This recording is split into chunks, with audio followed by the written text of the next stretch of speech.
Good evening from NYChessKids. My name is Saudin. In today's lesson, we'll study how to checkmate with the bishop and the knight. The most important is to remember that you can checkmate the king only in the color of the bishop. So this king right now is in the right corner, right? In the white color corner. And it should be easy to checkmate him from this position. Now, what you need to remember is this setup. Look at the bishop and the knight. Bishop is controlling the white colors, and the knight is controlling the dark colors. And that's very important for this position, right? Because you want knight to control the dark colors and then push the king into the corner. So logical normal move is king d7. This king will have to move to a7 or b8. Now, what we want to do is we want to keep that king in the corner and not to allow him to run away. So a move like bishop a6 makes a lot of sense because right now this king cannot escape.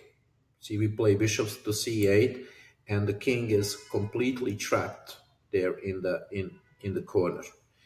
Now, the next step, we just have to organize our knight so that we can checkmate. We could play a move like knight b4, knight c3.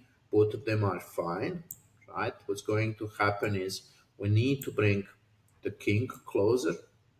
And you see the king cannot escape because this bishop is doing a great job there. And now just play a check and make a checkmate, right? Let's go back and see this one more time. Look, king is already surrounded, right? So you just need to bring your king. Without the king, you cannot make a checkmate, right? So if the king goes to b8, then we play bishop a6. That's an important move. If king goes to a7, then we can play king c7 immediately, right? So look, we could play king c7 right away and checkmate. Right, so this technique is important. So you have to try to remember it, right? See, the knight is controlling the dark color and bishop is checkmating on white color. Let's go back one more time and see when we play king d7 and king b8, bishop a6, we are blocking the king, right? We play bishop c8 so the king cannot escape. And now also move like knight c3, we can organize the pieces different way and bring the king. And see, now in this case, instead of bishop checkmating, we succeeded to checkmate with a knight, right?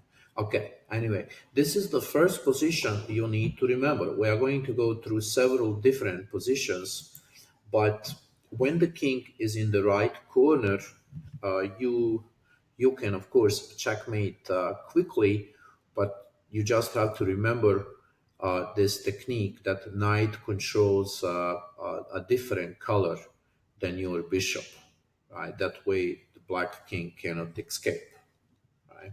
So I see in this case black king cannot run away, and that's very important, although the white king is far away. But you also have to remember you need a king.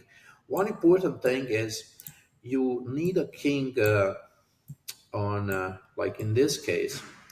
See, you need a king to be on c7 or on b6. Those are good positions for a king because you are not blocking the diagonal, so you can checkmate the king on the diagonal, right? So like we played here, right? See, when we play king c7, now we are not blocking the pieces, and this is the checkmate. Okay, what do you have to do here?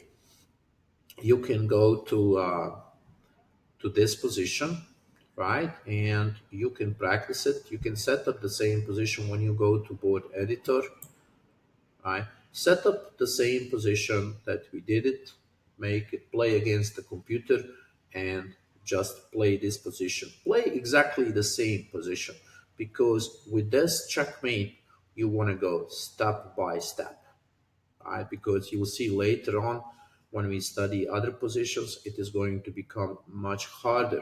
So you want to do step by step, but you have to memorize the first one that I showed you. So it's going to be easier later on. Okay, boys and girls, I'm going to see you in the next lesson. Bye bye. Have a good night.